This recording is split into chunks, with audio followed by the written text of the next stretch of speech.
இளவரசரின் தோள் வரை பறந்து சென்றது. நான் விடை பெறுகிறேன் இளவரசரே. இறுதியாக வெப்பமான நாடுகளுக்கு பயணம் செய்ய வேண்டும் என்று முடிவு செய்துவிட்டார். அந்த சிறிய பறவை எங்கே போகிறது என்று இளவரசரிடம் சொல்ல முடியாததால் அவர் கன்னத்தில் மெதுவாக முத்தமிட்டு அவர் அருகில் தரையில் விழுந்தது. அந்த நேரத்தில் மகிழ்ச்சியான இளவரசர் சிலைக்குள் இருந்து ஒரு விரிசல் சத்தம் வந்தது. அவரது இதயம் துண்டுகளாக உடைந்தது. விடிந்த போது எல்லோரும் மகிழ்ச்சியான இளவரசரின் சிலையை சுற்றி கூடியிருந்தனர். அவர்கள் அவரை ஆச்சரியத்துடன் பார்த்து கொண்டிருந்தார்கள். பின்னர் அவர்கள் அனைவரும் பறவையின் உயிரற்ற உடல் அவரது கால்களுக்கு அருகில் கிடப்பதை கண்டார்கள். எல்லோரும் மிகவும் சோகமாக இருந்தார்கள்.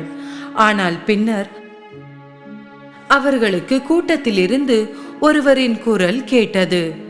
அது அந்த இளம் எழுத்தாளரின் குரல்.